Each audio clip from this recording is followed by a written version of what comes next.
Mrs. Shaw, and I've got another story to read, and it's one of my absolute favourites. It's The Smartest Giant in Town by Julia Donaldson.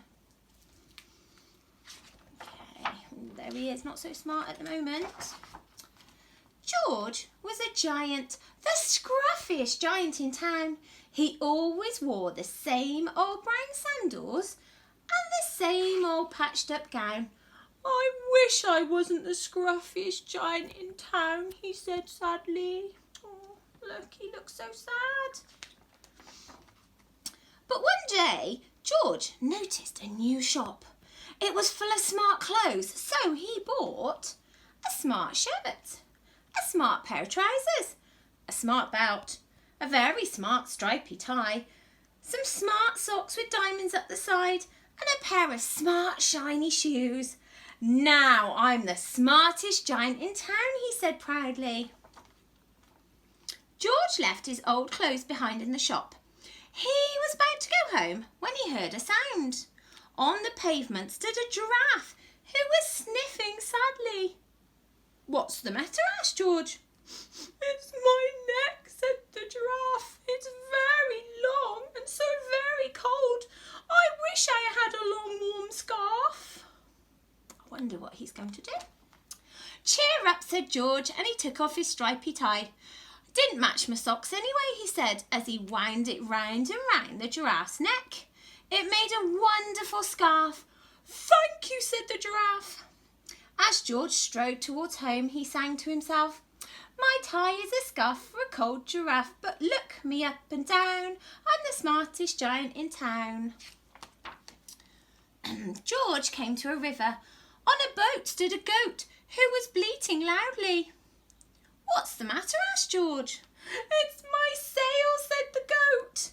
"It blew away in the storm. I wish I had a strong new sail for my boat." "Oh no, the poor little goat." "Cheer up," said George, and he took off his new white shirt. "It kept coming untucked anyway," he said, as he tied it to the mast of the goat's boat.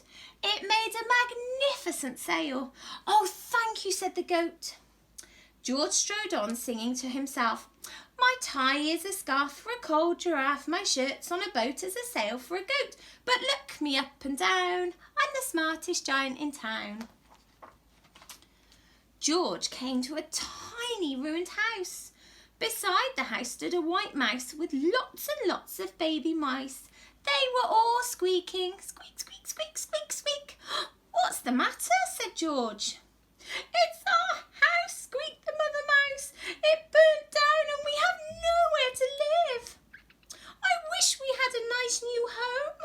"Oh dear." "Cheer up," said George, and he took off one of his shiny shoes. "It was giving me blisters anyway," he said, as the mouse and the babies scrambled inside. The shoe made a perfect home for them. "Thank you," they squeaked, squeak, squeak, squeak. George had to hop along the road now, and he didn't mind. As he hopped, he sang to himself, "My tie is a scarf for a cold giraffe, my shirt's on a boat as a sail for a goat, my shoe is a house for a little white mouse, but look me up and down, I'm the smartest giant in town." George came to a campsite. Beside a tent stood a fox who was crying. "What's the matter?" asked George. "It's my sleeping bag," said the fox. "I dropped it in a puddle. I wish I had a warm, dry sleeping bag." "Cheer up," said George, and he took off one of his socks with diamonds up the side. "It was tickling my toes anyway," he said, as the fox snuggled into it. It made a very fine sleeping bag. "Oh, thank you," said the fox. George hopped along, singing to himself, "My tie is a scarf for a cold giraffe, my shirt's on a boat as a sail for a goat, my shoe is a house for a little white mouse, one of my socks is a bed for a fox, but look me up and down, I'm the smartest giant in town." George came to a big, squelchy bog. Beside the bog stood a dog who was howling. "Woo, hoo." "What's the matter?" asked George. "It's this bog," said the dog. "I need to get across, but I keep getting stuck in the mud." wish there was a safe dry patch. Cheer up, said George, and he took off his smart new belt. It was squashing my tummy anyway, he said, as he laid it down over the bog. It made an excellent path. Oh, thank you, said the dog. The wind started to blow, but George didn't mind. He hopped on singing to himself. My tie is a scarf for a cold giraffe. My shirt's on a boat as a sail for a goat. My shoe is a house for a little white mouse. One of my socks is a bed for a fox. My belt helped a dog who was crossing a bog. But my trousers are falling down. I'm the coldest giant in town. Suddenly, George felt sad and shivery and not at all smart. He stood on one foot and thought, I'm going to have to go back to the shop and buy some more clothes, he decided. He turned around and hopped all the way back to the shop. But when he got there, it was closed.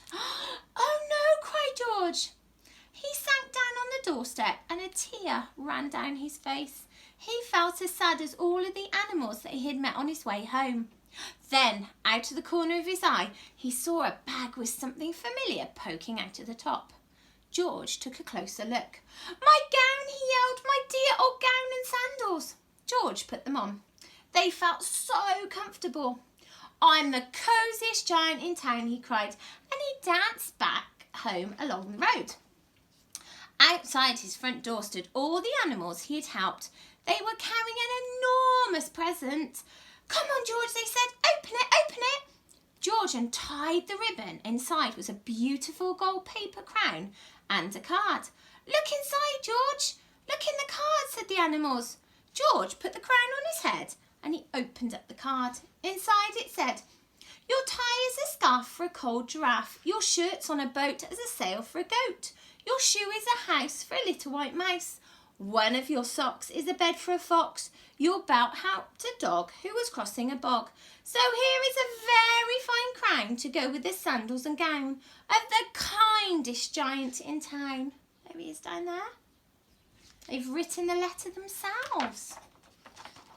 And that is the end of The Smartest Giant in Town. And I hope you really enjoyed that one. And I look forward to having a story again next time. Bye.